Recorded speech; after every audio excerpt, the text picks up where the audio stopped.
Good evening, witches, warlocks, sorcerers, adepts, friends, fans, family, and followers, to Season 1, Episode 2 of our brand new show, Cuniculum Obscuritatis.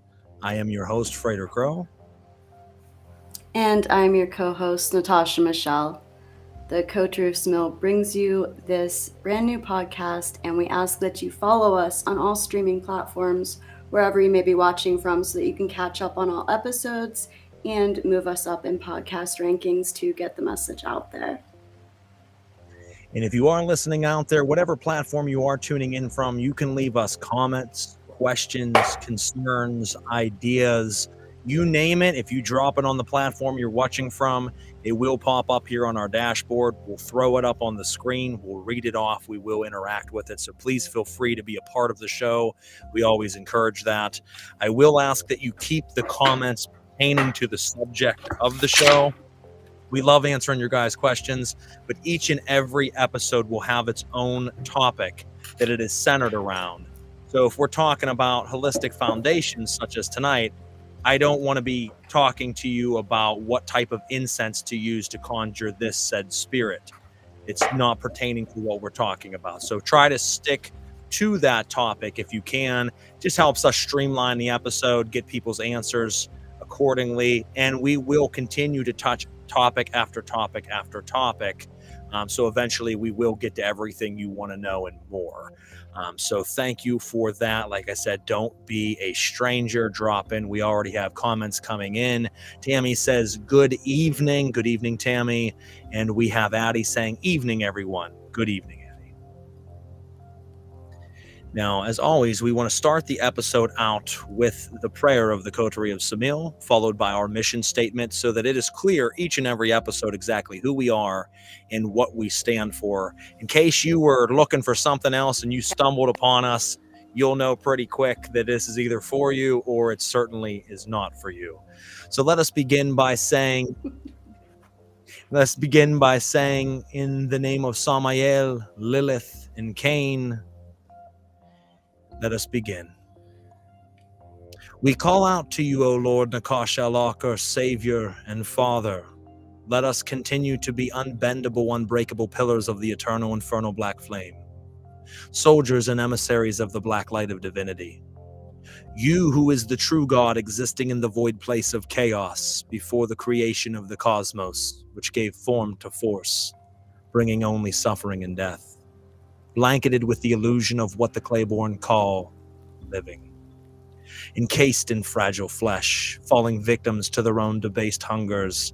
The cattle stand in their own prisons, singing songs of freedom. The blind bastard sons and daughters bow to their blind bastard God. Let us never be mistaken for their ilk. Let us serve you diligently and with honor. Let our knees not falter and allow our minds to remain sharp and clear for the battles and wars that we shall wage in your name. Life after life we march to your drum until we have one and all is returned back to silence. We are the beacons of hope, the lighthouses of knowledge. No matter the darkness, our wisdom will shine.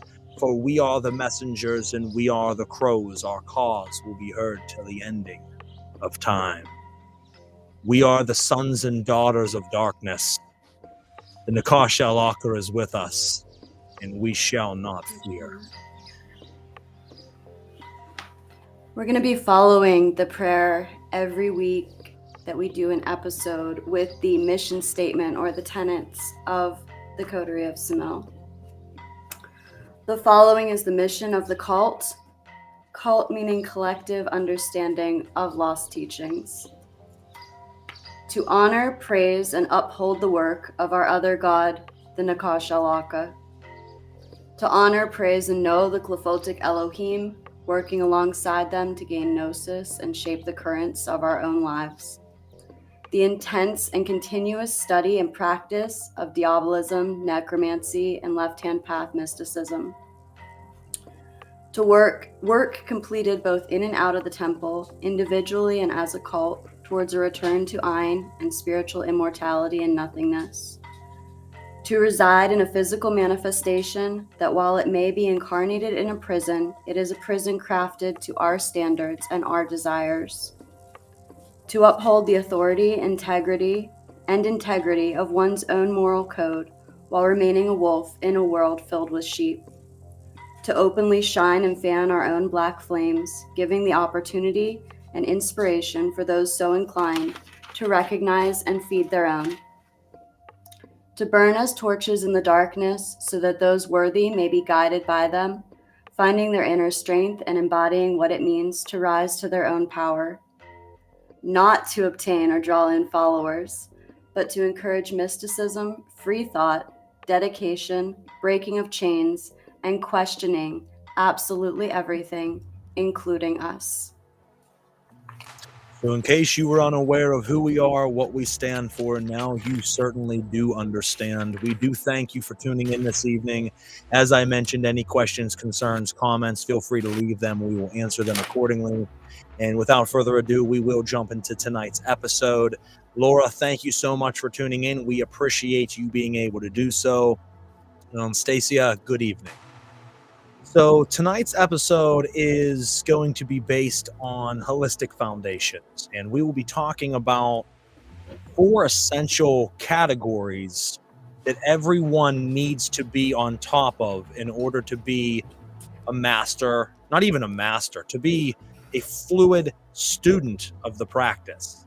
And within those 4 categories, there are subcategories that we will break down. And we'll not only go over those, but we will give our individual takes and collective takes on those so that you have an understanding of how we see it. And it might be enlightening for you to know, because unfortunately, we do live in an age where a lot of people are in the occult scene and community, right?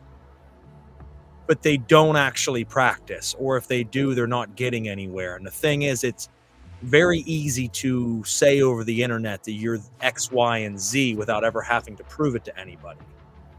And if it came down to proving it, they wouldn't be able to prove it to anyone in a lot of cases, because there are key signatures that we can spot pretty fast, that if you're saying you're a master of something, but you fall weak in these areas, you're not a master of anything. And we will break that down.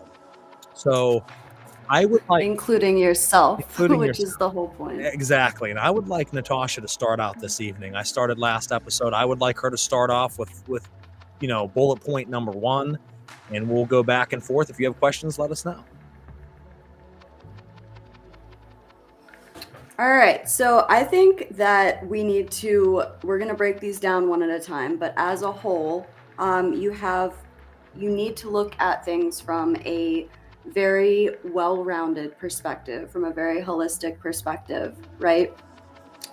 When you have a well-rounded holistic perspective, and that is what forms the foundation of your practice, then you are going to be able to build brick by brick up the mountain, to get to at least to be on the journey towards the end goal. You can these down into 4 different groups, right? So you have your physical health, you have your mental or your intellectual health, you have your emotional health or wellness, and then you have your spiritual health or wellness. Each one of these is very important by their own and on their own, but it seems to be that when it comes to practicing, people want to jump right to that spiritual level without paying attention to any of the other levels. So let's start with physical. Physical health, that is not the first thing that you would think of when you're thinking about your spirituality, your practice, your witchcraft. But when it comes to health in general, your physical health is where the energy that goes in and manifests inside your body is going to be found. So say you get an illness, right? Even like something like cancer, that is going to come from an energetic level before it reaches you on a physical level. Keeping your physical body in shape is very important. What you eat, what you drink, how much sleep you get. If you're struggling with addictions, your physical fitness, just moving in general, some sort of workout regimen or routine. Martial arts, that's going to teach you breath control too, and specific training. Also gentle movement like yoga. One of the things that stands out for me a lot, because these are some of the ones that I am not, well, I should say I was not, it was not my focus, because I was one of those people that I'm very big into the mental health aspect of things. I'm very big into my spiritual aspects. I was not doing regular basis. Natasha, we might be losing you a little bit. Things like sleeping, people will be like, I got 5 hours, and then I got up and I didn't eat breakfast. I haven't drank water all day. I went to my 9 to 5. I came home, I fed the kids, and I went down and I tried to meditate, focus, and I'm jittery, all the caffeine intake that I had, and I'm like, well, when was the last time I didn't move my body except to get up and down from my office chair. So the physical health aspect is just going to be extremely important as far as the foundation goes. I think I just froze, because even if you base it on, think of like Maslow's pyramid, that physical level is going to be at the bottom. Thanks, Tammy. Yeah, you did break up a little bit there, but I think we got the overall gist of it. As you did say that there was a point you were saying that you were not taking care of some of the physical aspects, and you weren't moving a lot, and you were going to your job, going to bed, waking up. You weren't doing anything beyond the regular routine. That's when it was starting to break up, but I still was able to capture most of that. But to the listeners out there, that's what you might have missed. Sometimes the connection's a bitch on these shows to try to go through. We don't know why. We both have strong connections, but whenever we're doing the shows, even other guests I've had on, it seems to happen. I don't understand it. You can continue. Sorry. It's when we go live to do them too. Oh no, I think that wraps up, that like sums up the physical aspect of it. I will say one thing on hydration. You have to drink water. Like, you have to drink fucking water. Your body is made of a lot of water, and you have to drink it. I'm not personally great about drinking my water. I'll drink my Powerade, but water is not that great. When I started working more heavily with the demonic currents and some of the other entities that we work with, water became imperative. I'm dehydrated like quite often and feel like I need to almost consume more water than ever when working with those currents. Understand that even when you're working with spiritual currents or spiritual entities and their currents, it's going to have a physical effect on your body as well. So your physical health has to be paramount. Did it break up too bad? It does. No, I think I heard it. I don't know if everybody else did. I think that that's a very good point, that not only should you stay hydrated in general in your life, but yes, if you're working with certain type of entities, it'll have certain type of physical effects on you. And you need to know how to not only be healthy in general going into it, but how to also then be healthy afterwards. And water is a very important one, folks. I would say if you are not drinking at least 100 ounces of water a day, that's right, I said 100. You need to think about that. That is, five little water bottles, the clear water bottles we get, Aquafina or whoever.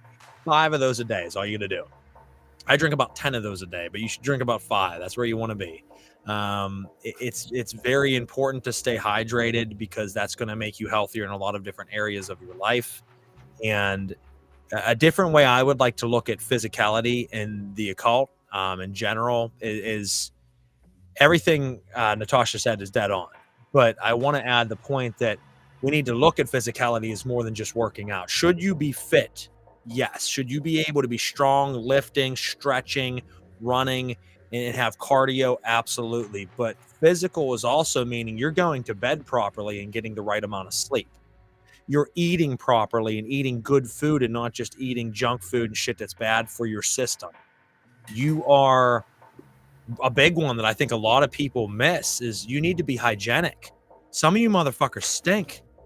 You can't tell me you're a master and then you come around and I can tell you don't bathe. Like, you look like shit, you smell like shit. You need to fix that. And I'm coming crude with it because it's just who I am. But I think that's a real thing. They're like, don't tell me you're a master or sorcerer and then you smell like cow shit. So I think that it's important that, you're taking care of yourself in every aspect. You are eating right, you're sleeping right, you're breathing right, you're eating right, you are bathing right, you're brushing your teeth, you're taking care of your vessel. This is your temple. And the stronger and more you take care of your temple shows the more that you love yourself. And if you don't love yourself, your magic is going to dwindle. You need to be someone who truly loves yourself. At the end of the day, you need to be able to sit back with you and be happy with who you are. And that'll stem into some of the emotional and intellectual stages that we'll talk about in a few moments. But a practice needs to be made up of several things. Physicality shouldn't necessarily be fun. I mean, it can be fun, but what you need to understand is waking up in the morning, you're getting up early and working out. Some days you're going to wake up and you're so tired and you're so sore. And forcing yourself out of bed to go down and work out again and do another 50, 60, 70, 100 reps on the dumbbells, to do sit-ups, to do push-ups, to do stretches. When you feel like you got kicked by a horse, it sucks. But the point is, you're pushing yourself. And when you're always pushing yourself properly, don't overdo it, you're constantly growing. Not only physically, but in all the other aspects. It's very, very important to take care of your body in all of the different ways that you can, because it will bleed over into the rest of your work. As Natasha said, if you were ill on the astral and spiritual levels, it will catch up to you and you will be sick on the physical. But in reverse of that, if you take care of yourself on the physical, your astral and spiritual powers will strengthen. And then in return, they go backwards again and then strengthen you. They end up making a nice loop back and forth. Absolutely. Absolutely. And I think that I know on my end, one other thing on the physical aspect of it is that it's not all about working out or doing movement in that way. Some of it can be making sure that you are getting to the doctor, making sure that you're going and getting things checked out instead of just letting it like fester, right? One of the other things for me is I do a lot of energy work with my clients. So that means not only do I have to take care of my energetic body, but my physical body can often get very tense from that. So massage is huge for me. I have a great friend who's a masseuse that I go to once a month, and it has changed a lot of things dramatically for me as far as how I feel. Things like we said yoga with like stretching and stuff, that's super important. But also like a friend of mine, Krista, this mat forever that has like the little nails in it. So it's an acupuncture mat. So now I get to lay down and torture myself for 7 minutes, but she promises that it's going to feel great afterwards. So physical things like that are important too. And like Crow was saying, how you present yourself, how you like present yourself outward is going to play a huge part on how you feel about yourself on an emotional level. So I'd say that would sum up the physical. And it would. And one other point I would like to make on that, since you mentioned, like the acupuncture mat and things, I think that a chiropractor, if you're someone who believes in chiropractic medicine, chiropractor is very efficient as well. She's shaking her head, but she has a wicked back injury. So do I, but it works good for me. I've noticed that after I go to my chiropractor and he readjusts me, I feel much more in tune. I just feel like I'm more in the zone. Whereas if I go 3-4 months without going, for example, I feel off. I don't feel near as efficient. But if I'm going once a month, I stay fluid with that efficiency and feel much better. Um, and as it's something like an ice bath as well, ice plunges where they're going to spike the adrenaline and they're going to cause you to get to a different zone of your energy. All very important. And like I said, it should go for everything. Physical is a big one because not only is it health, not only is it going to the doctor, and not only is it taking care of your hygiene and things, it is also going to work. It's also being on time. It is also Mhm. just being an overall efficient human being and being responsible in life. That is your physical well-being. The more you take care of yourself and take pride in yourself, the more you're going to take care of everything you do, including your work, including your family, including your relationships, including your friendships. All of those things will be strengthened simply by you finding the love within yourself that you need, and simply by you building, which I say simply, it's not simple, but by building that up, you'll take care of these other avenues.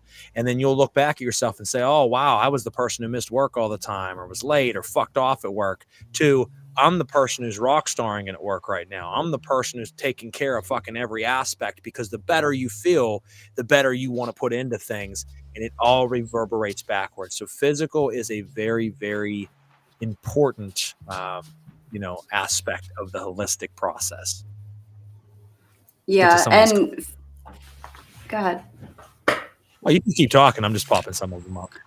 Oh, I was just gonna say physical as I'm like hitting this vape on the screen. I don't know if I said, because I don't have it on my note, but addiction is a big thing, and not even necessarily like some sort of actual like drug addiction, but addiction in anything. Like if you're eating too many sweets and you have like a sweet addiction, or if you can't quit nicotine, or if you are using drugs, or if it's alcohol or whatever that may be. The idea of not overindulging is something really important to keep in mind with physical as well as other areas, but physical for sure. Well, I think the addiction thing is very important. I was going to say that earlier and I forgot. I couldn't remember what I was missing. So thank you for, jumping in on that. One of the things, folks, Yeah, and I missed it too. some of you guys might think this is crazy, but for the coterie of Samil, for our cult, it is required that you don't carry these addictions. You are not allowed to be a drug addict. You are not allowed to be a smoker. Now, if you want to hit a vape from time to time, okay. If you want to have a beer from time to time, like I am tonight, I do on radio show nights. So everybody always sees me drinking. They're probably like, this guy drinks all the time. No, I have usually 3 beers on radio show nights, and that's my getaway. Um, it's okay to have those little things, but I require that the people in my cult, that they don't smoke cigarettes. They are not alcoholics. They're not drug addicts. You're not allowed to have addictions, because if you have that addiction, you still have a peephole of weakness that is able to be ruined and exploited. When you get into the real dark, deep work, and the stronger, more fortified you are, the stronger and more fortified you are. I mean, it's a very important thing, especially working with some of the shit that we work with. So, if any of you guys have any questions on the physical aspect, please let us know. But please take this to heart. If you're wanting to form a practice, one of the biggest things we can say is discipline. Day in and day out, every day, not weekend warrior, not 2 times, 3 times a week. This needs to become every day of your life you're devoting to your practice. And in order to devote to that practice, if you're willy-nilly just going into it, it'll eat you alive. You have to set boundaries, you have to set expectations, and you have to be realistic with those. And being realistic, I mean pushing yourself every day, but not so much that you're hurting yourself. You slowly grow until a year from now, you look back and say, holy shit, that was me. And that should continue to happen constantly. Don't be a perfectionist that you can never stand back and, look at what you've done and be happy, but also never settle.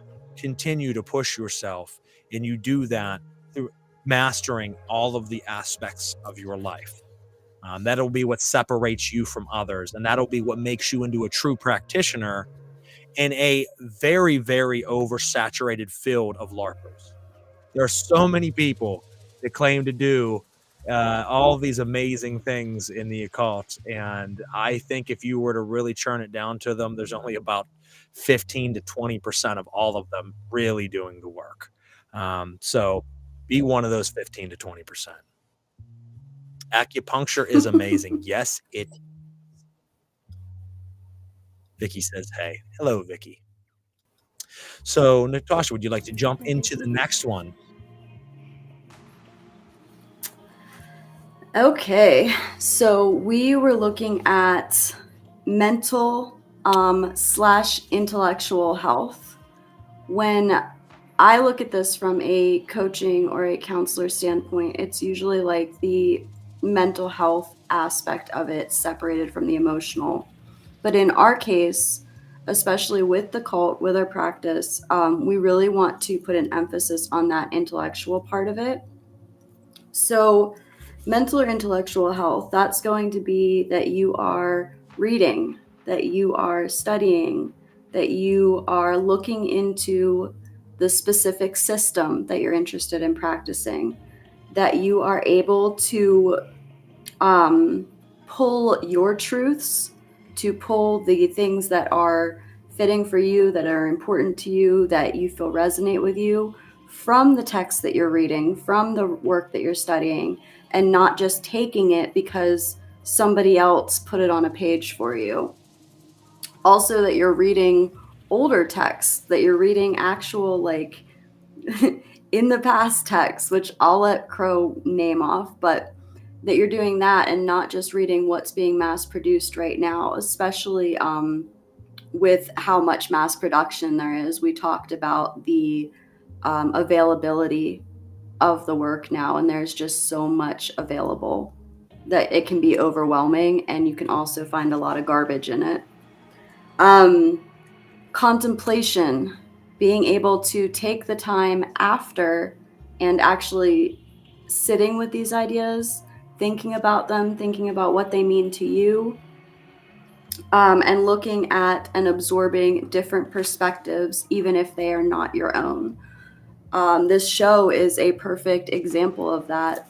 We can give you all kinds of like step-by-step processes like we talked about, but not everybody is going to resonate with our perspective of it, which is fine. It doesn't mean that there's not things that you can take from it that then can fit your perspective. And then, of course, it would be into the actual like mental health aspect of it. So mental health awareness, being aware of your own mental health, being aware of any possible diagnoses or things that you struggle with. And then the last thing that I put down for that was being able to be bigger than your brain, which is something that I tell people quite often. And the joke about the joke when I tell them is that I tell them because that is what was told to me, and that's what worked for me. When we started studying together, I was very convinced that like I couldn't get past things in my mind. I couldn't get past the mental blocks that I was going up against.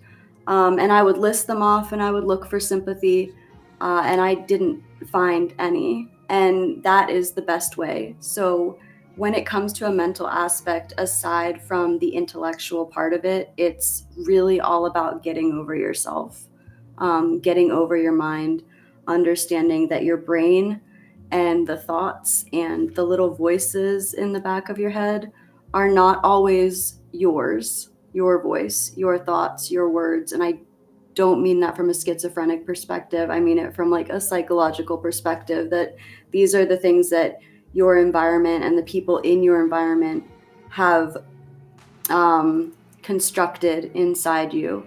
And now you hear that on repeat. And a lot of times that egoic consciousness is going to block you from trying to move forward, from trying to advance. Does that make sense? I think it certainly makes sense, and you said it very well. I mean, I had several things I was going to pinpoint out on intellectual, and you pretty much just hit every single one of them. So, I will Thank jump you. back on a few of them and just give a little bit of my perspective on it. But I certainly think, first and foremost, you mentioned reading and researching. It's very important to continuously read and research, even if you get to a point where you're very proficient in your practice.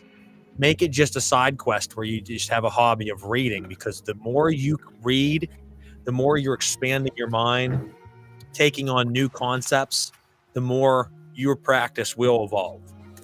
Even if you have, like I said, a very efficient practice, you're going to read something that's going to change your thoughts on a few things, which is going to change your practice.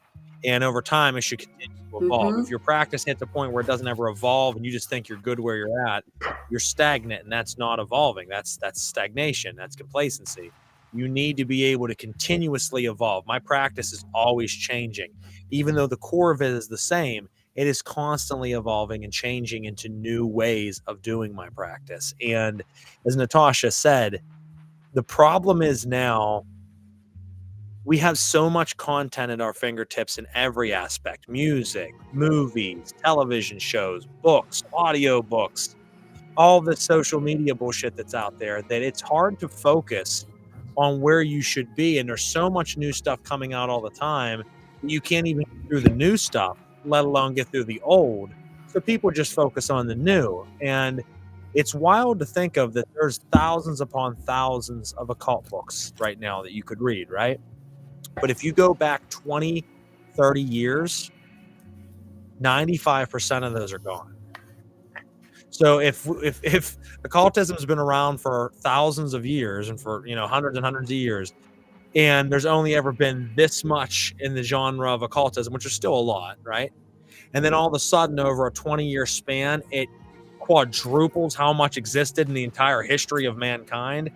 That's a little odd to me. It just means that people were just pumping out anything and everything, and everyone's buying it up, because what's fucked up right now in our world is there is a consumer base for anything. You can shit in a bag and someone will buy it. And that's what a lot of this is it's not even tried and tested methods of spirituality and ritual. It's just, I made a bunch of shit the last year in my mind, and I wrote it down and put it out as this amazing grimoire. And the thing is who knows, maybe it'll work, right? If you believe in it heavy enough and you put your willpower into it. But a lot of people aren't proficient practitioners, so they don't actually know what they're doing. And they're reading a book from some asshole that didn't know what they were doing. And they're just hoping so bad it works that they trick themselves into believing they're experiencing something. And meanwhile, they called down a spirit that never actually even existed, not even as a thought form, just as some random idea that someone drew out and never called themselves. And you had something happen in your ritual chamber. And now you're like, holy fuck, man, this book is amazing. And this practitioner is amazing. It probably was just you spiritually playing with yourself. It's spiritual math. And that happens a lot. And I was going to say, the problem with that is that then as soon as you're done, what did you say? Spiritually playing with yourself. As soon as you're done spiritually playing with yourself, then you want to get your friends involved and get the public involved. So then you go online and you make little video clips talking about your experience that you had. And now everybody's like, oh my God, well, so-and-so got, 20,000 likes because of this experience that he had with a spirit that didn't actually exist, was just a thought concept. But now he called down, and who knows what energy that put into it. And it just becomes this whole, it becomes exactly what we're looking at right now as far as the occult community is concerned. Yeah. And people don't like when you say that. They don't like when you say that because it makes them not special, and it calls them out on shit, and nobody likes that. Well, and the truth be told, folks, I'm done. And it should be said, because truth be told, everybody nowadays is a magical wizard, right? And the sad part is there's a reason very few people were ever masters of magic, not only because they were hunted down and persecuted, but because they were hunted down and persecuted, and you faced death and beheading and hanging and burning and torture. If you were truly going to do this shit, you were a badass motherfucker, because you knew what I'm doing right now. If I'm caught, I'm going to be tortured and murdered. So, and if you still say, you know what, I'm going to do it anyway, that means you are not going to just fuck around and do it. You're going to I'm going to be the best at this, because if I'm going to die for it, I want to be good at it. So 90% of the people who would have done it did. Now we live in an age where there's no repercussions for it. And not only do you have people just doing it because they can, you have people talking about it because it's just like the paranormal. You have all these people in the paranormal who are fucking retarded. I don't get along with the people in the paranormal. I'm not a para-unity type of guy. That's great that everybody wants to be friends and jerk each other off, but the fact is that none of these people have any idea what they're doing, and all they are is finding a way of making themselves big on TikTok and Instagram and Snapchat, and then they go around and do the same conventions over and over again, and they go around and meet the same fucking people over and over again, and they become paranormal celebrities without doing anything paranormal. It's really fucking strange to me. And you have people in the occult doing the same thing. They build a Facebook profile, they get a little bit of a buzz. Next thing you know, they're offering ritual for hire, and they got 7 books out, and all of a sudden they got this huge fan base. And it's like, maybe they're doing the work. I'm not saying that some aren't, but it's very questionable in a lot of cases. And Natasha and I have talked about this to nausea here, where I've had people message me asking me the most basic of basic questions that you learned week 1 in occultism. And then 3 months later, they're posting up a site that they're a master of magic and they're doing ritual for hire. And I'm like, didn't you just ask me fucking X, Y, and Z 3 months ago? I'm like, and now 3 months later, you're a spiritual conjuring master. Well, that's crazy, because I'm fucking 20 years deep, 22 years deep, and I'm not a master of shit.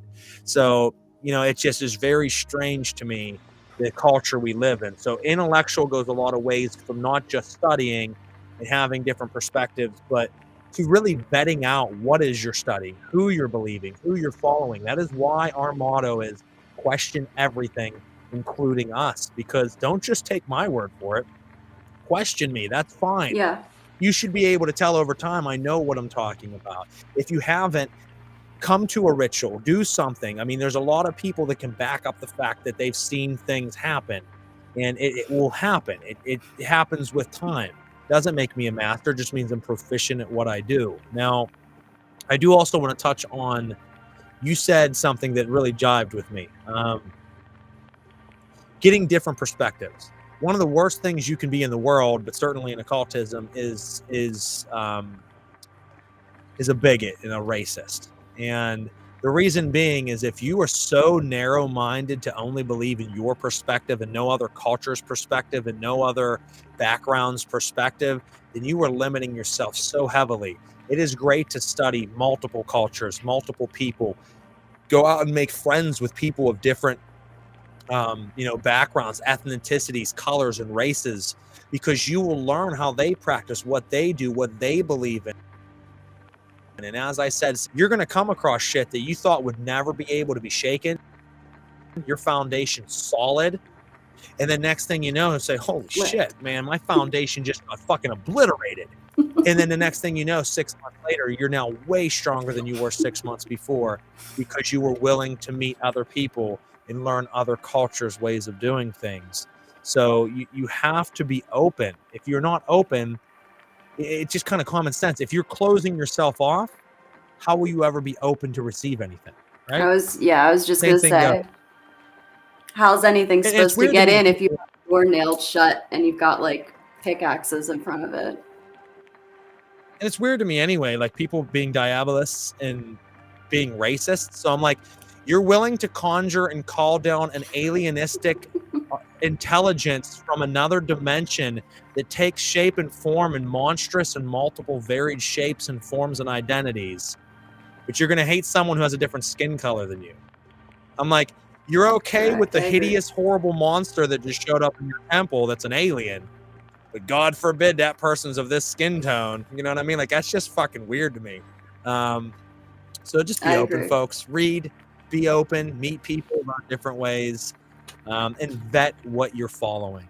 Vet it, because a lot of this shit today is comical. Go back, read the old books, read the old grimoires, learn the old ways. That's why we are the collective of Understanding Lost Teachings, because I don't give a fuck what these new hobby pop artists are coming out with in the occult. There are people that are straight clowns that have humongous names, and it's comical to me. Like, it cracks me up, but it's also disheartening.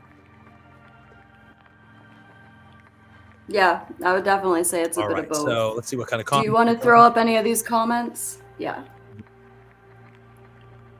Yep, the Wizard of Oz crap. Yeah, there's a lot of people that you peel back the curtain and they're just a little man. You know, do not step into my chamber. do not look behind the curtain. Then you pull the curtain and it's just a little guy. You know what I mean? And it's like, hey, little guy, you know, you're exposed now. We know who you are. Attention seeking, glorified assholes. Honestly, that's right. And flow and grow through different perspectives. And that's it. I mean, you have to be open to those things. I feel like there was another point that I wanted to make on the intellectual side. You had mentioned kind of retrospection or introspection.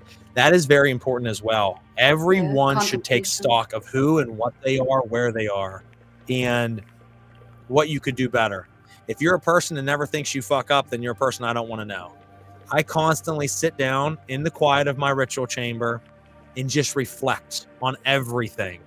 That day, that week, that month, that year, who I am, where I am, what I've done, what I haven't done, what I should have done different, what I'm going to do next time. And I'm constantly running it through scenarios and processing it and repuzzling it, because by doing so, you're constantly at the top of your game. If you never sit and take stock of where you're at and what you've done, that's a problem. Absolutely. And I really thought that you were going to say, I sit down and I like take stock of what I've done. And then I beat myself like for saying, for paying for it or whatever. But no, that wasn't where you went with that. Well, but that is, you know how we talk about that with confession and, you know, people going to confession and confessing their sins and stuff, their sins. I like to think of it as shortcomings, and that was something that, you know, I really over the last couple of years have come to better terms with, because when you look at ways that you have failed or come short of yourself, instead of beating yourself up for those failures, although that can be done, like it's the acknowledgement of them, it's the accountability of them, it's the taking full stock and responsibility for yourself, for your words, for your actions, and then being able to sit at your altar, sit in front of the entities and the spirits that you work with and say, look, here I am. Tomorrow I'll do better. You know what I mean? Yes. No, I agree with that. I think that we have to do that. And I actually, so you mentioned the beating thing, and we've talked about it in the past, guys. That's a big part of what we do within our cult here. And I know a lot of people would obviously say, I would never join you guys. That's insanity, but that's okay. Because we aim to be the elite. I mean, we don't fuck around with our shit. We aim to be the elite. And what we mean by that is, if we mess up, you should be punished for it. If you fail to do your mantras today, you should be punished. If you fell short because you were just too weak today, you could have got up and excelled, but instead you just wanted to be a lazy piece of shit. You need beaten. And if there's a million other things that you've done that you could have done better today, you should be beaten. And the thing is people will say that's insanity, like I said, and that's okay. And I'm not saying that anybody else is beating you. No, you should beat yourself. You know, I want to tell a story real quick. When I was learning to play guitar when I was a kid, one of the ways I did it is every time I fucked up a note or a riff, I would punch myself right behind the knee, like just above the knee in my leg, about 6 or 7 times, as hard as I could. And then I would go back to playing the riff again. And if I fucked up again, I would do it again and again. I used to have huge black and blue bruises on my legs from doing that. And I know that seems extreme, but guess what? I didn't want to have to feel that again. So I would make sure the next time I was playing that riff that I focused just a little bit harder than I did before. I didn't get distracted by noises around me. I didn't get distracted because I wanted to hurry up and finish the riff and just get it done and play sloppy guitar. No, I learned how to play guitar phenomenally. I learned how to win awards for playing guitar. I learned how to be one of the best guitar players around through punishment, through discipline, through repetition. And the cult is no different. It is repetition. It is punishment. It is excellence. And you do that because you take stock and, as Natasha said, responsibility. No one's going to know. My soldiers know that if they miss their mantras tonight, I wouldn't possibly know it. And tomorrow they could lie and not punish themselves for it, and I would never know different. But are you going to be that type of person that'll lie to yourself and lie to me to save yourself some pain? Or are you the person that's going to own the fuck up, wake up in the morning and say, shit, I got to go whip myself 400 fucking times now because I forgot to do my mantras last night, or I got too tired and fell asleep. Soldiers will say, you know what, take my punishment, and they'll go do it. And that is a part of growth. You learn from that. It's not just about the pain or the avoidance of pain. It's about the saying, I deserve this. I take stock for my failures, and you grow from it. It makes you stronger mentally, physically, emotionally, and spiritually. You'll find that all four of these levels are interconnected with one another in all aspects, but they all individually are important. I completely understand your point and the like relevance of that story with what we're talking about, but the counselor in me was about to make some commentary on that little guitar lesson.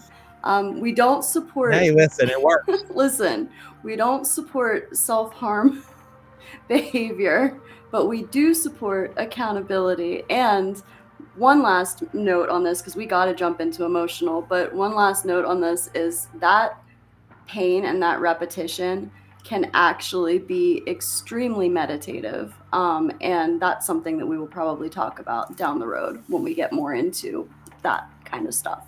Yes. So you want to talk about emotional? Want to talk about feelings? So I think people need to get their feelings in check because they go into a practice, and how you go into a practice, your emotional states will certainly dictate the outcome of that practice you'll have, what kind of efficiency you will have. And if you are emotionally unstable, the last thing you should be doing is calling down a spirit who is chaotic and who will play on that emotional state. If you're suicidal, if you're depressed, if you are manic, all of these things, and you don't have them in check, and then you're calling down something and you're not strong, first off, it's looking at you as, why are you calling me down? Why are you so fucking weak? And look at how easy I'm going to be able to manipulate and ruin you. Because once again, these beings aren't necessarily your friend. They will help you once you've earned their respect and worked with them properly. But it's the same as me. If you come up to me and I can tell that, once again, you stink, you don't brush your teeth, you're out of shape, you fucking get winded from walking up 3 steps, you miss work, you live with your fucking parents and you're like 40, and all these things, and I'm like, man, this guy doesn't have his shit together at all, and then you're an emotional wreck, you're not that smart, I'm not going to respect you. Sure, we're all equal at the end of it. No, we're not. No, we're fucking not. This is like the whole we're all buddies, we're all friends, we're all equal to one another's bullshit. And anybody who believes that's believing a bunch of bullshit. Use that intellectual stage we just talked about and grow, because we're not all equal. And it's not because of skin color or race. It's because of one's perspective and their willingness to grow within themselves. There is the people that want to better themselves, and there's the people that just want to be sludge on the world and fucking sit here. And you have to earn respect. Respect is earned. It's not just given. And the same thing goes with deities. So if you are not where you need to be emotionally, you need to recognize that before you start working with volatile things that will destroy you because of that. Because you're not respecting them by calling them when you're not ready. And you're sure as fuck not respecting yourself. Excuse me. So those are things you need to take into effect, and that's mental stability. That's dealing with your issues. One of the biggest ways you'll help break depression and all these other things is accountability. Now, I'm not saying that there isn't other things that need to be done, but accountability. So many people want to point the finger. Why is my life this way? Why did they do this to me? Why did they make me feel this way? No one made you feel any way. These are all stimuli, and you are the receiver. Everything happens, and you choose how to react to it. You choose how it affects you. You choose how you can overcome it, or you are beaten down by it. And because of those choices, you'll start to form patterns of either strength and overcoming, or being someone who constantly is tread on and beat on by the world. And then a lot of times those people try to find excuses for it, or start to develop mental illnesses. And mental illnesses, are a lot of cases, are just simply unchecked baggage. shit that you let go through that you didn't rifle through. You need to look through every bag. This is TSA, bitches. You're at the airport. Bags need checked. They need looked at. And if you do that, you'll catch a lot of shit that you let slip through the line that could obviously cause some major ruckus down the road. Yes. Are you giving me pause to follow up on that? Because I have this to say. Okay. I know you do. So, Crow talked about going into working with spirits in a bad mental state, so to speak. I would like to speak on that, as I did, in fact, go in and work with many spirits, and my mental state was not on par. This has been an evolution. It has been a growth over years of time. And when I started, questionable whether I should have been working with some of the entities that I worked with. But that's one of those, if you do jump into the river, into the ocean, whatever, off the cliff, you're either going to sink or swim. Luckily, still here, still swimming. But they can very easily drown you if your state is not where you need it to be, if you're not centered, if you're not balanced. The other thing I was going to say is that wanting to have a good, happy state and good energy every day is unrealistic. We talk about having like balance and being centered and being in control of our emotions, and all of those are entirely important things. However, we're still here in human vessels, in human bodies, with human thoughts that come in and human emotions that we deal with. The goal is not happiness. Just hate to break it to you guys if you've never heard me say this before in the office. The goal is not happiness. The goal is contentment. Happiness is an emotion. It's fleeting. It comes and goes. Contentment is a state of being. It stays. That is the goal to get to. It does not mean that you're not going to have bad days, especially if you have mental health struggles. One of the best things that you can do for those bad days is just accept that it's a bad day that day. The day is not going to last forever. The state's not going to last forever. But have compassion with yourself and be kind to yourself in that state. Maybe don't go calling, any sort of like entity that's going to come in and possibly feed off of that, or like make that into a worse state for you, because like he said, many can and will feed off of that. Others can be extremely helpful in those states. Like, when we talk about working with like Hecate and stuff, like that is one of my favorite places to go, is to her altar. But that's Hecate. That's not Clyphotic demons. Make sense? You gotta like pick and choose where you're going with it. Yeah, you gotta weigh out, because they're different energies, guys. They're different energies from different planes of existence, and they have different resonances and different ways of working with people. And like I said, it doesn't mean that they're your enemy. Even if they destroy you, even if you call them weak and they destroy you, you could say, oh, this thing's my enemy now, it's killing me. Is it your enemy, or did you fuck up? Is it your mistake? You brought in a landmine into your temple, and then you're fucking upset you blew your legs off. Like, right. Well, you kind of did this to yourself. So, you said, I think, one of the most powerful things of the entire episode, which happiness is merely an emotion and contentment is really a state of being. And that is it. Because on a bad day, it's so easy to say, why is this happening to me? No, it's not happening to you. It's just happening. You're just there. It just happened. It's not about you. Not everything is about you. You are a part of the equation. So when you are content with it, whether a good day or bad day, you love yourself and you're content, you can say, okay, this wasn't my day. And you know what? I can choose to either be broken down, cry, and fucking drag everybody else down, or I can just take it on the chin, shrug it off, and say, you know what? Today's not my day, but tomorrow's going to be. And then you take back tomorrow and reclaim it. That's a big thing. Not being beaten down by it and just picking yourself back up. And that comes with emotional stability. There's so much. That's one of the, I keep saying this, but it rings true every time. But at the same time, they're all equally important. Emotional is one of the most important of the four, but then again, like I said, they all are. But what I'm saying is emotional is one of the ones that's very left out in the occult. You have a lot of Goonies running around nowadays, and you can tell they're mentally not fit. Like, they are fucked up. Like, there's some people I watch and I'm like, oh shit, they're batshit crazy. Like, they're full blown schizo nutcase, and you know, it's comical to watch, and that's a problem because I if was you literally don't just check gonna say yourself, it's sad. I think it's funny, but I you know. know, like I said, we're not always. Some people go to burn. Sometimes it's fun to watch people burn. So you know, if you don't check that, these spirits will drive you crazy. And that's the point, is because why, and think about this, guys. If you are calling in a spirit, why are you calling them in usually? To master your life, right? A lot of people want riches and fame and sex and parties and this and that, but a lot of people, and even those things are still part of wanting to be powerful and be great, right? But you're calling these spirits down to want to be great. You're hoping that's what happens. But then you're condemning them when shit goes sour. Well, it's only going to go one way or another. When you call them in, you're either going to become great or you're not. So when you don't, you know, it's just kind of common sense. It's a 50-50 chance.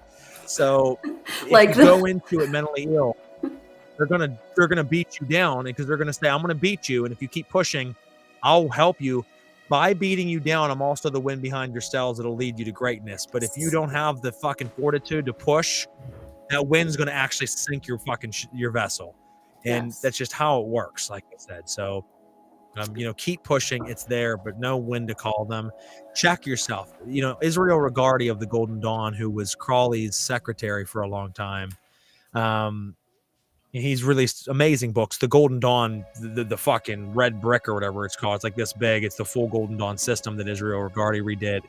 He talks about the number one important thing that every practitioner should do once, if not multiple times, through their training is psychoanalysis, where you should have a professional check you to make sure you're not crazy. Yes. Because it's easy to become crazy. Yes. One of the biggest mental illnesses, folks, and then we'll jump on to the next one, but one of the biggest mental illnesses is the self-delusion of grandeur, where people have this complex where they call in this spirit and it shows up, right? And then they're like, it showed up for me. I am amazing. I am special. And then they call in again, and whether it's coming in or it's just their own delusions, then they start floating their ego, and then they go around and tell everybody, like, I am the Messiah. I am the chosen one. I am greatness. And it's like, no, dude, you're just a guy that got proficient at science, because occultism is science. It might not be recognized by science in regular form, but spirituality and ritual is a metaphysical science that, as you get more proficient at it, you know when to mix a little bit of that or take a little bit of that out and do things a certain way. You will have potent results again and again and again, and you can keep experimenting and getting more and more results. So all you're doing is doing a successful experiment. So if you mix 3 chemicals together and it makes a specific reaction, and you do it, that doesn't make you fucking special. That means every other person that does that same reaction or does that same experiment is going to have that same reaction if they do it the right way. So that's one of the biggest pitfalls that people have happened to them, is that they call in someone, it floats their ego, and instead of dissolving the ego partially like you need to, you'll never get rid of it, but you have to separate it from yourself. They cling on to it tighter, and then they fucking float it. You make it bigger and bigger, and then once you get to a certain point, these people aren't coming back. Yes. You can't come back Yes. from it. So it's sad. You notice it. Look around, guys. You'll see a lot of it out there. You start seeing a lot of God complexes out there. Yes. I have a couple other notes on emotional before we jump on.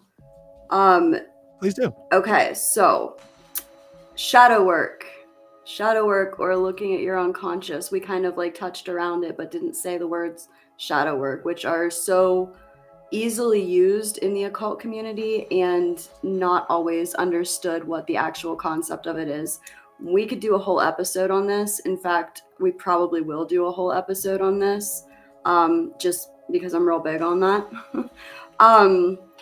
But shadow work is making the unconscious conscious and integrating it with your consciousness in order to greet it with radical acceptance. So that means that you're able to take your unconscious, take your dark, your unconscious thoughts, the parts of yourself that you may not like, and you're able to bring that to light, bring it to your consciousness, and then you're able to radically accept yourself, care about yourself, have compassion for yourself, and recognize yourself exactly as you stand in that moment while you work forward to becoming what you're aiming for. Yeah, and then and that way your unconscious is not ruling you, because if you ignore the unconscious, if you try to repress, if you try to push it down, I promise you it will keep showing up again and again and again. Third-party perspective is really important. I think, Crow, you kind of touched on that, but being able to see yourself from outside of yourself. Why are you responding that way? Why are you thinking that thought? Why did you just have that physical reaction to outside stimuli? Why did you decide to go to this place today instead of that place? Being able to watch yourself almost like you're watching a movie, and question why you're doing things is going to give you a lot more understanding, not just to your mental state, but to your emotional state and where that plays. Regulation, we talked about emotional regulation, but it's really important to be able to regulate your emotions rather than being responsive. So you are going to, being responsive rather than being reactive in situations, because that's how you spiral, right? Relationships that are in your life, if everybody is energy and other people are bringing emotional energy into your life, then the energy is going to not only be around you, but form cords to you. You form energetic cords with anybody that you come into contact with in some way, shape, or form. Some are going to be stronger than others. The stronger the cord, the more that emotion is going to be able to be passed between it. And that can be a detrimental thing if you're not able to separate what energy is yours and what isn't, which is where the word empath would come into play. And that can be a down the road thing. And then, yeah, just self-concept, being able to see yourself for who you are and being satisfied with that. Now I'm done. No, very well said. And America threw up two good things I want to bring up. I'll jump into this one first. It says shadow work equals mindfulness with a question mark. I think a certain aspect of shadow work is mindfulness, because as Natasha was just saying, and something I'm very big on, is stepping outside yourself from that other perspective where you're watching while you're doing everything. You're being mindful of, okay, because it's so easy and be reactive, as she also talked on, where something happens. I've mentioned this in past other shows that I've done, where let's say your kids do something and you get really pissed off because you've talked to them about it 20 times and they still did it. And your automatic reaction is to be like, and you're walking the other room because you don't want to yell at the kids, and you're like biting your lip and you're like, God damn it, I told them not to do that again. Why are they not listening to me? It's easy to fall into that pattern, but then you can actually stop for a second, step outside yourself and watch the scenario and say, well, why am I even mad at that? Is that anything to even be mad at? That's strange that I would be mad. That's a weird pattern. Mm-hmm. That's a simple example, but as you start to do that throughout your day on a million different layers, you start to watch yourself as another person outside yourself. Mm-hmm. That is not the I. That's something separate. And you're like, watch this little fucking skin robot move around and do all these programmed chores and things that it does. But wait a second, that's not me. So often we're attached to one another. It's only when you do those steps to detach and watch to say, that is me, but that's also not me at all. And it starts to cause a very big cavern inside you, which is a good thing, to be able to witness from both sides of the shore. Now, Merrick also had said, and I think this is very good, so many buffoons in esoterica, the emptiest vessels make the most noise. A lion doesn't need to tell you that it's a lion. And that's the thing. It's that little man syndrome, is Usually the one walking around the party beating their chest, telling everybody how badass they are, and they'll whoop fucking everybody there's ass, is the dude who'll never whoop anybody's ass. It's the little dude who always needed to, make a lot of noise so that he could feel like he was a big guy. And it's the same type of thing metaphysically in esoterica and occultism, where people make a lot of noise because they're not happy with themselves. They know they're never going to achieve the level that some other people truly are. And they have to tell everybody about it, not to convince them, but to convince themselves. Because if enough people believe them and then follow them and then jerk them off about it, then they're like, I really am badass, man. The thing is when you're in your younger days, when you're in your neophyte stages, you care about arguing your point. You care about proving it to everybody. You care about making everybody know how cool you are, right? And then as you actually get proficient and become someone special in this, you realize you don't give a fuck about what anybody thinks. You don't need to tell anybody about it. You do it and you just live that life, because it gets to a point where you don't care. You're like, why do I need to tell anybody about my spirituality? It's mine. I don't give a shit if they understand or like it. It's me. And that separates the men from the boys, the women from the girls. And there's just it's a playground out there, guys. It's like fucking watching a playground. I see enough of that shit with my kids. I don't need to get online and see a bunch more. Playground. Absolutely. Another comment here. What do we got? We got Carl Jung has helped me so much in shadow work. Carl Jung is the GOAT. Yep, GOAT. People can differentiate between physical and spiritual. And I think a big thing that needs to be understood in many aspects of that is that people think that stimuli on the physical plane means that they're getting somewhere. You're conjuring a demon and your door opens behind you. It's an awesome experience. It might be from the spirit that you're calling, or it might just be physical phenomena that happens. And while it is still awesome and cool, that doesn't mean that you're a fucking Jedi warrior sorcerer. Someone will be like, oh, well, I heard a voice behind me. Well, that's great. That's supposed to happen. If you're a master like you say you are, and you're conjuring these beings and you've never heard a voice, then I'm kind of concerned.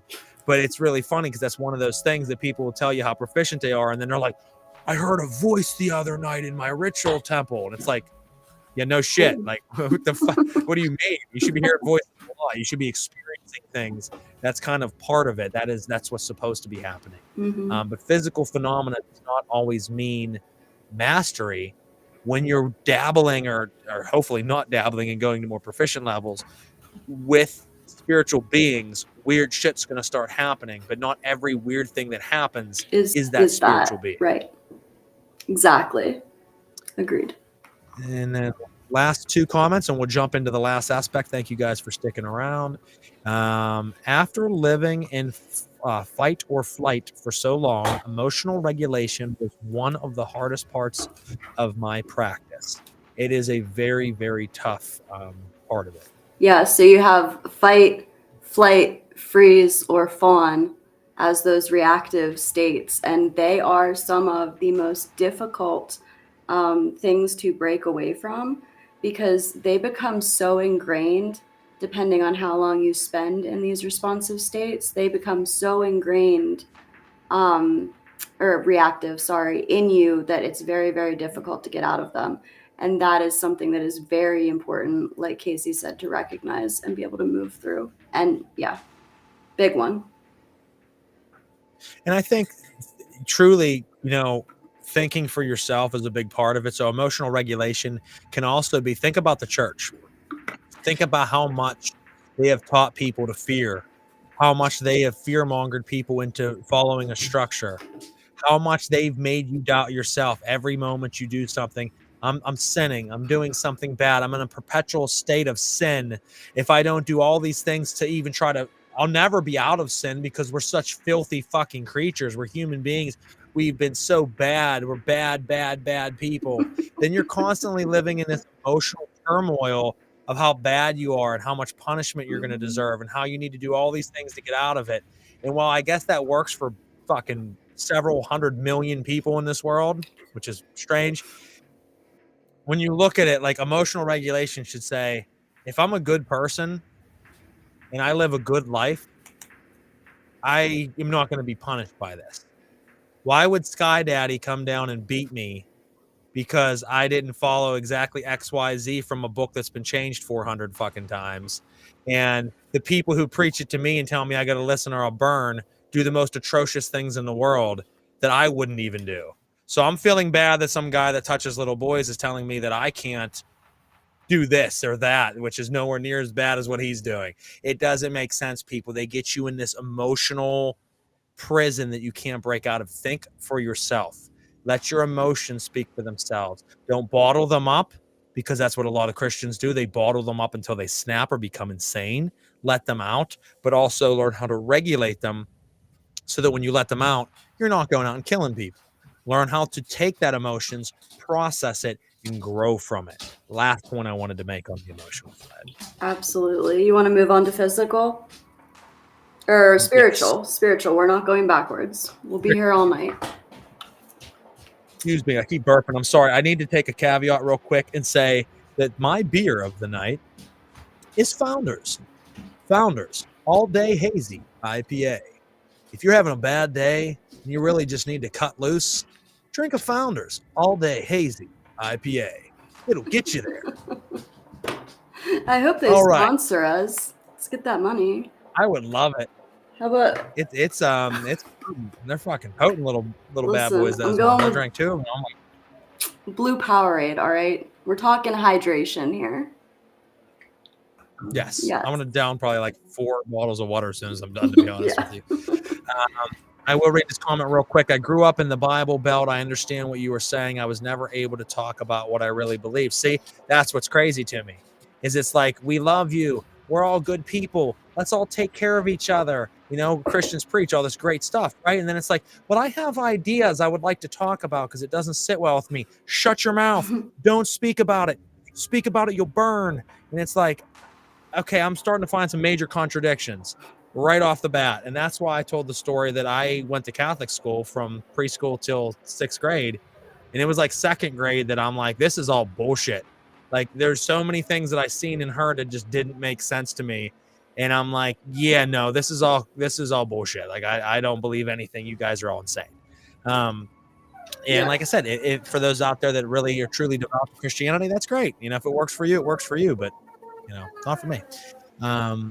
Grow in silence. Let success speak for itself. And that's a big thing that we're about in the coterie. We don't see a lot of, we try to help other people, but you don't see a lot of the fluff shit that's out there like a lot of other people, because we don't want fame. We don't want any of that. We just want to help people. We weren't even going to be public at first, but here we are. Yeah, it took years for us to even get to this point. We didn't want to ever do a public thing. Yeah. Did you want to go spiritual or me? I can start it off. I think you should. Okay. Well, okay. So going back with what we were literally just saying about like the Christianity and stuff like that, and the fear-based spirituality and stuff. One of the big things on the spiritual aspect of this that can also play into the emotional and the mental aspect is going to be removing those ingrained hooks from the spirituality that you were brought up with, that you were raised as, especially if that was very deep or potent for your family. And the more fear-based it is, the harder those hooks are going to be able to take out, because fear is one of those primal emotions that is really super deep ingrained in you. So if that makes sense. I think that spirituality has 3 other big parts for me. So one of them is, we went over this last night at our lecture, but what is your truth? So why are you called here? Why are you pulled here? Why are you pulled to the path that you're pulled to? And what is your truth? What speaks to you? What do you believe? What direction do you feel like you're going? We talked about our starts last episode, and like I started a Wiccan path. I started a Wiccan book, very quickly veered to a satanic path from that, because that was more true to me. That spoke to me. Second part would be your connection to that truth, how connected you are to that truth, how much you stand behind it, how much you believe in it, and then also your connection to the spirits that you are working with, what they are, what they're about, what they stand for, and then how you can connect with them, how you can form that relationship, your grimoire of, dated entries, your dream journal, your all of these things that you use to keep record of that connection so that you can watch how that connection grows throughout your time and throughout the years with your experience. And then the last thing that I would put for spiritual is your personal lore. So your story, not just your truth as far as what you believe in from a spiritual perspective, but what you believe in from your personal perspective, where you came from, what your ancestors did or are, what your life's life, I can't speak the end of the show, what your past lives may have contained, who you may have been connected to. All of these personal lore aspects work as like little puzzle pieces. So if you look at the spiritual aspect as a puzzle, you're taking your truth and you're taking your connection to the spirits and you're taking the truth of those spirits, and then you're taking your personal lore or your story and you're putting that in to fill in these missing puzzle pieces. And then suddenly, before you know it, you've got this picture in front of you and your understanding is much clearer. Your turn. I'm done. Well, and I think that last point is one of the most potent ones that you can touch on. Is I said earlier, like, you get to a point where you don't need to tell everybody your shit, because not only, you're so confident in your own work that it doesn't matter what anybody else thinks, because whether they like it or don't like it, it's not going to sway you because you're strong in your resolve. But the other big reason, folks, is that Absolutely. your spirituality is not my spirituality, and it never can be. No matter how close we are together. Natasha and I have been practicing together for a long time, and we're very similar in our spirituality, but it's still different. It will always have some differences to it, but it needs to be personal. And your personal lore is what's going to speak to you. People need to understand that there is a very big difference between mysticism and magic.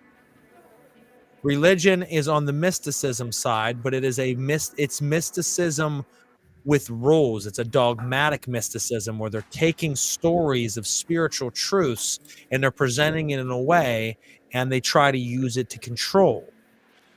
And you have to be able to do it in a balanced way that it's not so dogmatic. A personal lore is going to speak to you. You might believe something about X, Y, and Z as a spirit that really speaks to you, and that has given you great interaction. That it's to the bottom of your spirit and soul. You feel it. Like, this isn't just something I read. This is this is the truth. And you have to run with that. Now, I might hear it and it might not be my truth, but that's okay, because if your truth saves you, then it's the truth that you needed. It doesn't need to be what I resonate with, because it didn't save me. It saved you. My truth saved me. And that is something that people don't understand. They'll argue. Now, if we're comparing it to like academic historical facts, yes, it can get That's tricky different. sometimes. That is different. But when you're talking like the lore of Adam and Eve, for example, some people believe that Adam and Eve failed God and that they were abominations, and how could they go against Yahweh's rule? That the serpent was evil and the serpent tricked mankind and the devil's always been out to hurt mankind. That's one perspective. And hundreds of millions of people have followed that, and that has been their truth, and it's helped them through their life. So be it. That's great. Yeah, that's great. And other people believe that the serpent was the savior of mankind, helping them break free of a prison from a demiurgic enslaver god who wanted to keep them as play puppets, and he helped free them and give humanity consciousness to the point where they could decide from right and wrong and create duality, which did create kind of a matrical world. So there's different ways of looking at it, and a lot of people have been able to use that to free themselves. There is no right or wrong. It is what resonates with you. Absolutely. It's the mysticism and lore, and you'll know when it hits you. People say, I have a guy I talk to right now regularly on Facebook. He messages me and asks advice, and said, he told me before he doesn't have a lot of people to talk to. And I enjoy helping people.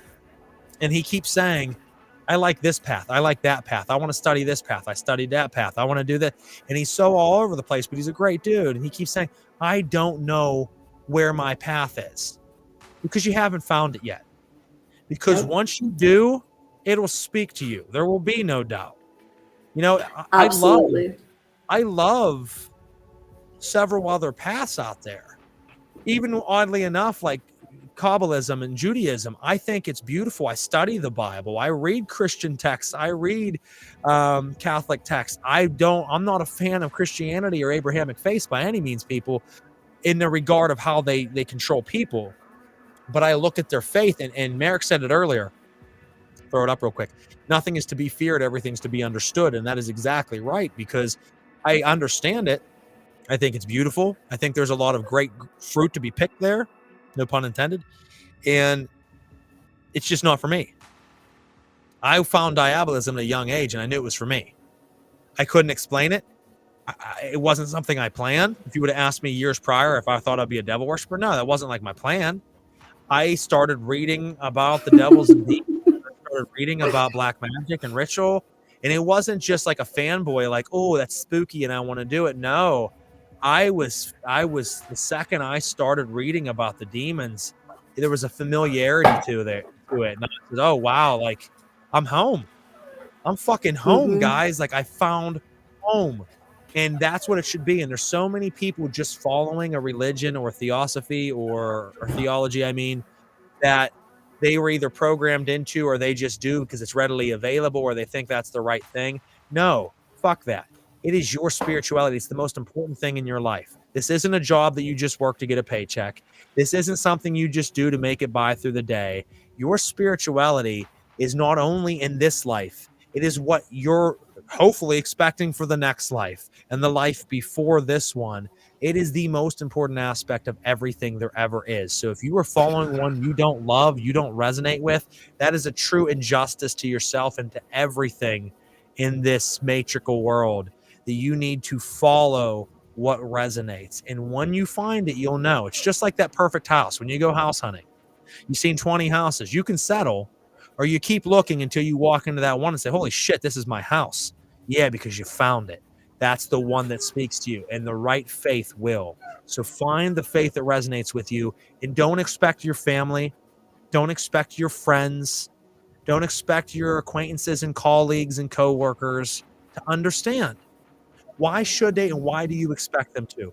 Why do you need your best friend to fucking pat you on the back and say, hey, man, I completely dig what you're doing with your gods and devils? Like, no, man, I don't care. Like, we're friends. We talk about other shit. I don't give a fuck if you believe what I believe faith-wise.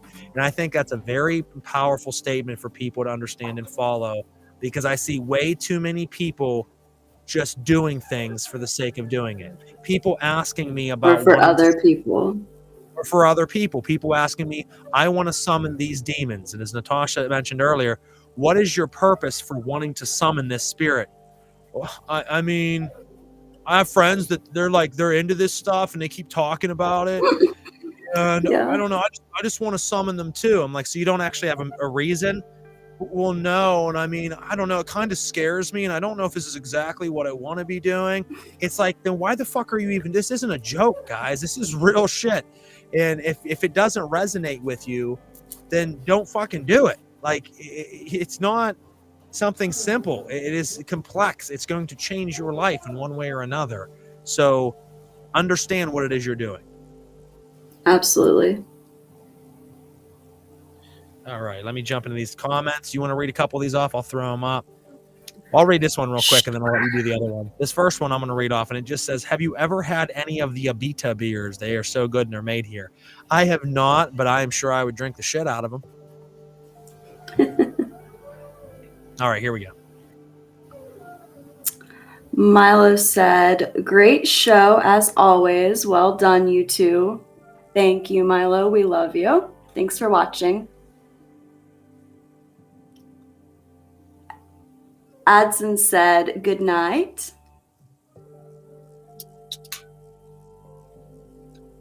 Am I still reading these? Gordon said, your faith is your energy of life. Don't make believe. That is 100%, Gordon. Thank you. Yes. Gordon's the man. Gordon, there's no point in make-believe.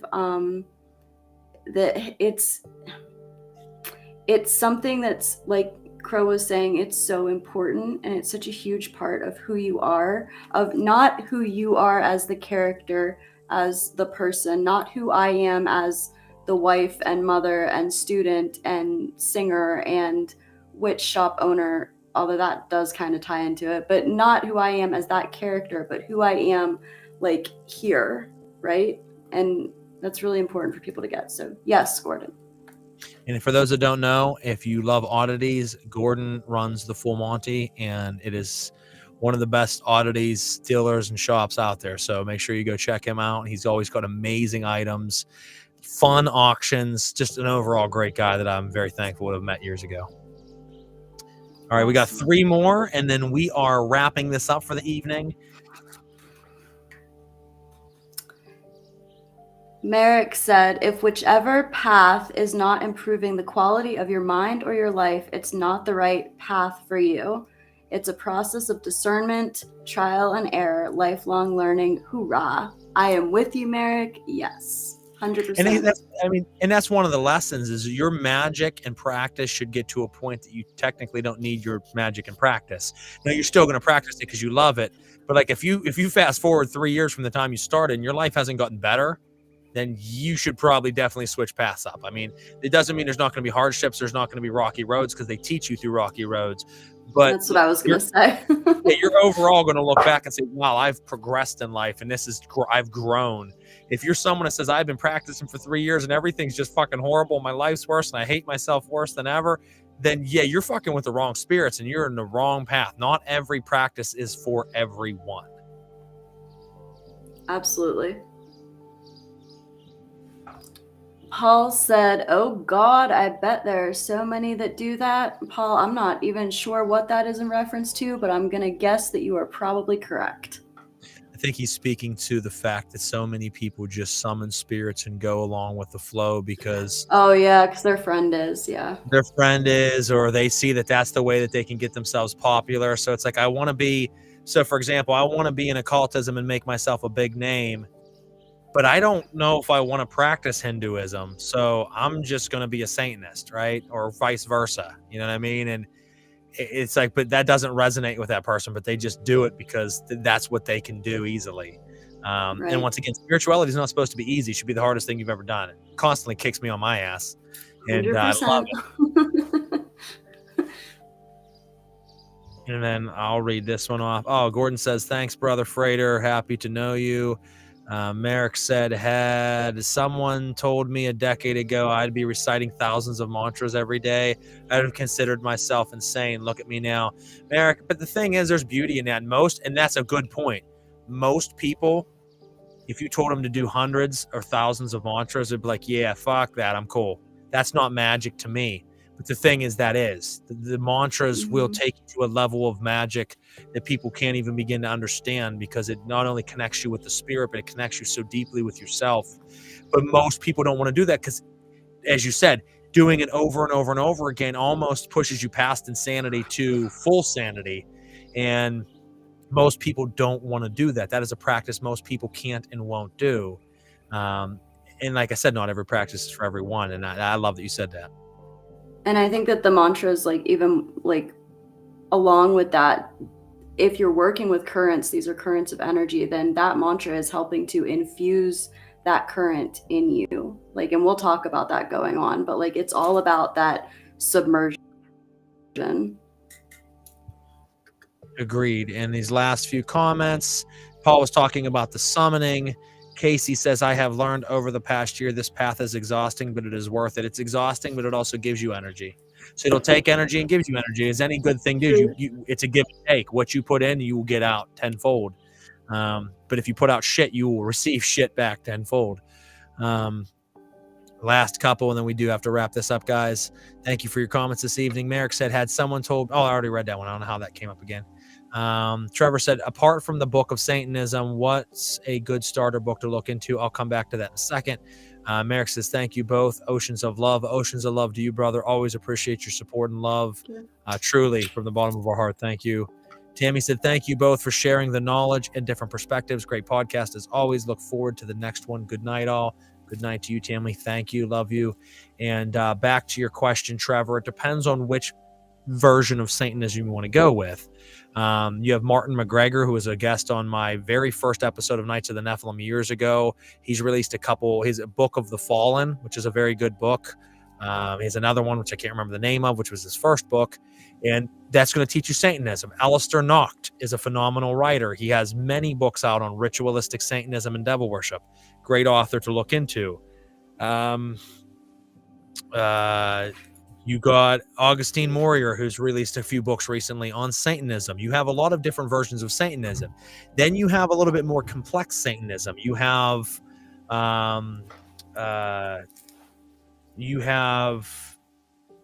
Vulture Serpentis cult, which has released Anima Satani. That is my version of Satanism. That's more of very heavily Klipothic influenced, very heavily Kabbalistically influenced. It's anti-cosmic looking. You have the book of Liber Tiamat, which is another great book of Satanism. But this is some shit that a lot of Satanists would read and be like, fuck that. These books say things that a lot of people don't want to face because they tell you that if your friend killed himself, good, he probably should have, because this is an abomination. A lot of people might read it and say, what the fuck, but there's reasons for the way that they say things. So it depends on what version of Satanism you want to get into. Do you want to have Levian Satanism, some atheistic, philosophical Satanism where you are your own God and there are no deities and we're just playing with ourselves, kind of, our subconscious? Or do you want to go more theistic and worship these beings and work with them? Do you want to go more technical? I will tell you that there are deeper levels. There is just the Goetic style of summoning a being and working with it. There's nothing wrong with that. There is levels of traveling to other planes and dimensions astrally. There is levels where you will change all kinds of things and witness things that seem absolutely cartoony. There are levels. It just depends on what levels you want to get to. But understand, the harder and deeper levels are harder and deeper, and they're much more complex to understand, to integrate, and to put into practice. So usually it's and good. The risk is there. And the risk is there. Yeah, you go from you have to know the risk is there. Yeah, I mean, you go from maybe having a bad week, bad month, you fuck around and find out a little bit, to truly you fuck around and find out, and you might die on this practice. You might do a ritual tonight and not wake up tomorrow. Right. Real shit. And there's people out there that say that that's not true. Those are people who just haven't got to those levels yet. So, you know what I mean? Everything's in perspective. But, hopefully... Uncle Setnick's Guide to the Left-Hand Path, I think, is a great starter book. There you go. I'll send you a picture. And Trevor, like I said, if I had to suggest anyone out of the list I said for someone who maybe wants to get into it and doesn't want that really extreme shit right now, I would say Alistair Nocht is another great option. Alistair Nocht has some really phenomenal books on theory and practice. You can pick them up on Amazon. They're cheap. They're good. And he's just an overall great guy. Shout out to him. I would second that.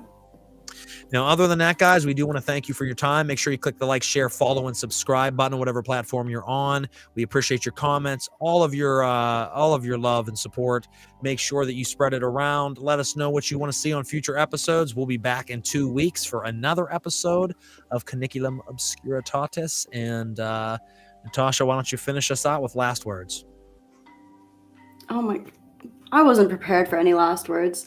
I think that you should all continue to come, to show up, to grow, to learn, to take these words into account for however they may resonate with you, and use that to journey on up the mountain that you're trying to climb right now. I hope that you guys stay safe, be kind to each other, and question everything, including us. Until next time, we love you. Good night. Have a good one, guys. Take care.